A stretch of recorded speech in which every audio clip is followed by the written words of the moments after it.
எல்லாருக்கும் வணக்கம் மக்களே. இன்னைக்கு நம்ம என்ன டாபிக் பேச போறோம் அப்படின்னு பாத்தீங்கன்னா, நம்ம தளபதி விஜய் அவர்கள் வந்து சூப்பர் ஸ்டார் ரஜினிகாந்த் வந்து போன டிசம்பர் 12 பர்த்டே வந்ததுல அது வந்து அவர் வந்து எந்த ஒரு விஷயமே பண்ணல. ட்விட்டர்ல சரி, எந்த ஒரு சோசியல் மீடியாலையும் எந்த ஒரு விஷயமே பண்ணல அப்படின்றது வந்து இப்போ கரண்டா சோசியல் மீடியால ரொம்ப நிறைய பேரால பேசப்படுது. ஏன் அப்படின்னு பாத்தீங்கன்னா, தளபதி விஜய் நம்ம எல்லாருக்குமே தெரியும். தளபதி விஜய் அவர்கள் சின்ன வயசுல இருந்தே வந்து சூப்பர் ஸ்டார் ரஜினிகாந்தோட ஃபேன் தான் அப்படின்ட்டு.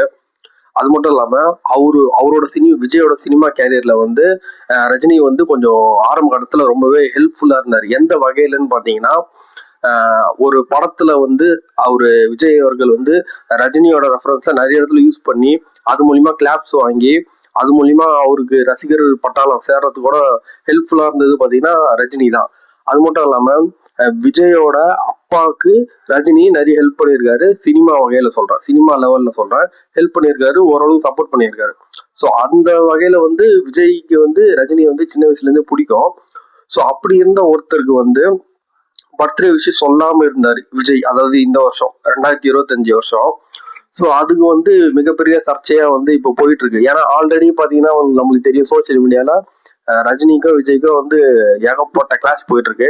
அது சினிமா கலெக்ஷன்ஸா இருந்தாலும் சரி, அரசியலுக்கு வர்றதா இருந்தாலும் சரி, அப்புறம் வந்து யாரு வந்து மாசு ஃபேன்ஸ் அதிக பேர் இருக்காங்க அதுக்காக இருந்தாலும் சரி சொல்லிட்டு ஒரு மாதிரி பயங்கரமான காம்படிஷன் போயிட்டு இருக்கு.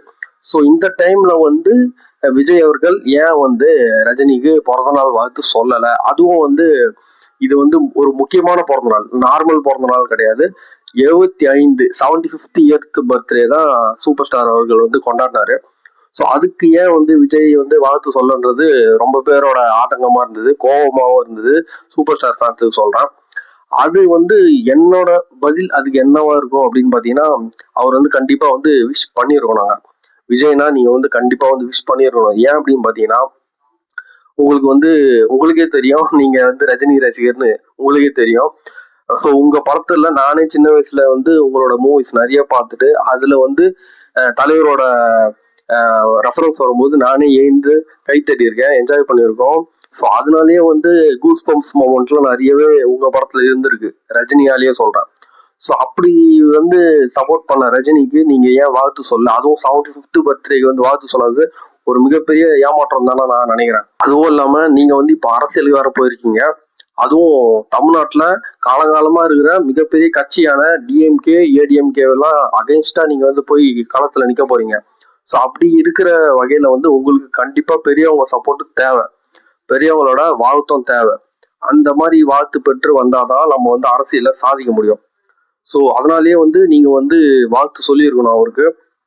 உடனே நீங்க வந்து கேட்கலாம், விஜய் ஃபேன்ஸ் கேட்கலாம், ஏன் அப்ப ரஜினி வந்து விஜய்க்கு அடிக்கடி வாழ்த்து சொல்றாரா, அவரையும் சொல்ல, அப்ப நாங்க மட்டும் ஏன் சொல்லணும் அப்படின்னு கேட்கலாம். அவர் வந்து வயசுல பெரியவர், ஓகேங்களா. விஜய் வந்து குழந்தையில இருந்து வந்து அவர் பார்த்திருக்காரு, சினிமால சப்போர்ட் பண்ணியிருக்காரு. ஸோ அப்படி இருக்கும்போது நம்ம வயசு வித்தியாசம் நம்ம பார்க்கணும், சின்னவங்க தான் பார்க்கணும், பெரியவங்க பார்க்க வேண்டிய அவசியம் கிடையாது. அதனால விஜய் தான் வந்து ரஜினிக்கு வாழ்த்து சொல்லணுமே தவிர ரஜினி வந்து விஜய்க்கு வாழ்த்து சொல்றது ஒரு ஆப்ஷன் தான், ஓகேங்களா. அவர் சொல்லலாம், சொல்லாமே இருக்கலாம், அது அவரோட விஷயம் நம்ம தான் இருக்கும். ஆனா விஜய் அவர்கள் கண்டிப்பா சொல்லி ஆகணும், ஏன்னா ஃபேன் தானே, விஜய் ரஜினி ஃபேன் தானே. அப்படி இருக்கும்போது கண்டிப்பா சொல்லிதான் ஆகணும். உடனே வந்து இது இப்படியும் கேக்குறாங்க, என்ன விஜய் ஃபேன்ஸ் என்னன்னா, அந்த கரூர் சம்பவத்துல வந்து இவர் தான் வந்து ட்வீட் போட்டாரு, மத்த எதுக்குமே வராது ஒரு கரூர் சம்பவத்துக்கு மட்டும் ட்வீட் போட்டாரு. ஸோ அதனாலேயே தான் வாழ்த்து சொல்ல விஜய் அப்படின்னு சொல்லலாம். நான் என்ன சொல்றேன்னா, விஜய்னா உங்களுக்கு நல்லா தெரியும், யாரா இருந்தாலும் நம்ம எதிரியாவே இருந்தாலும் நம்ம வந்து அன்பால தான் வந்து எல்லாரையும் டீல் பண்ணோம். ஸோ அப்படி இருக்க வகையில நீங்க கண்டிப்பா விஷயம் சொல்லுவீங்கன்னு தான் நான் எக்ஸ்பெக்ட் பண்ணேன். ஸோ அதை ஏன் மிஸ் பண்ணீங்கன்னு எனக்கு தெரியல. அதுவும் இல்லாம ஆல்ரெடி வந்து விஜய் ஃபேன்ஸ்லாம் வந்து ரஜினியை வந்து ரொம்ப ட்ரால் பண்ணி ரொம்ப சோசியல் மீடியால ஓட்டின்னு இருக்காங்க. அதுவும் இல்லாம ரொம்ப பெரிய ஹேட்ரட்லாம் கிளம்பிட்டு இருக்கு சோசியல் மீடியால. ஸோ அதெல்லாம் வந்து கொஞ்சம் நீங்க விஷ் பண்ணியிருந்தீங்கன்னா கொஞ்சம் வந்து சுமூகமா முடிஞ்சிருக்கும், சாஃப்டா போயிருக்கும். பட் நீங்க விஷ் பண்ணாதனால அந்த சண்டைகள் சர்ச்சைகள்லாம் மறுபடியும் இன்னும் மேலும் மேலும் வளர்ந்துன்னு தான் போகுமே தவிர எதுவுமே கம்மியாகாது. ஸோ அதனால வந்து நீங்க இதுக்குன்னே வந்து நீங்க அந்த ரஜினி ஃபேன்ஸையும் விஜய் ஃபேன்ஸையும் ஒற்றுமையா இருக்க வைக்கிறதுக்குன்னே நீங்க வந்து கண்டிப்பா அந்த விஷயம் சொல்லியிருக்கணும்.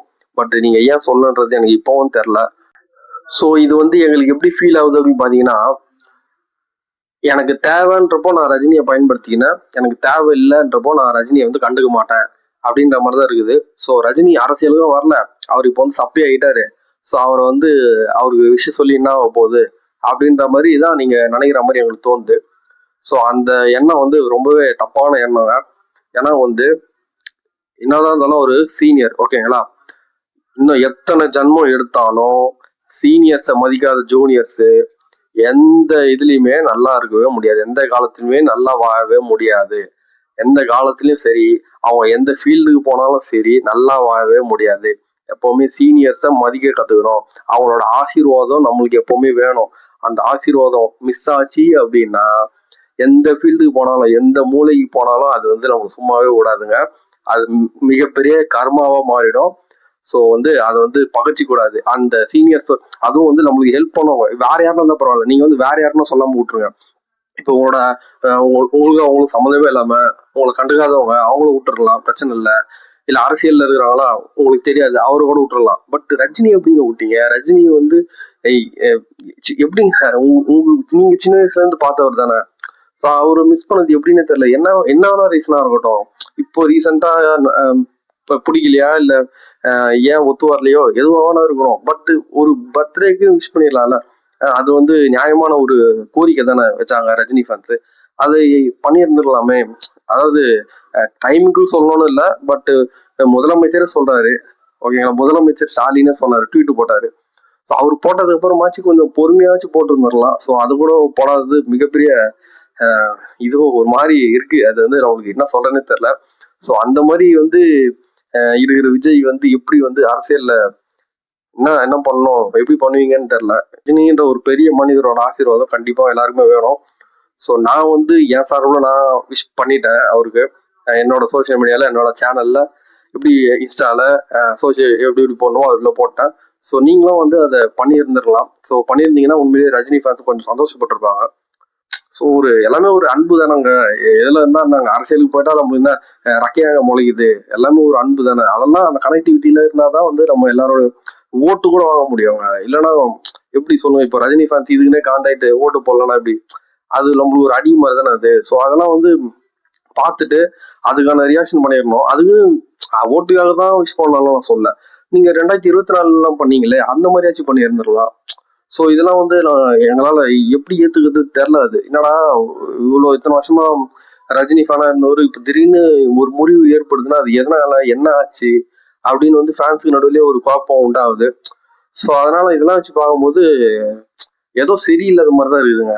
அது என்னன்னு எனக்கு சொல்ல தெரியல.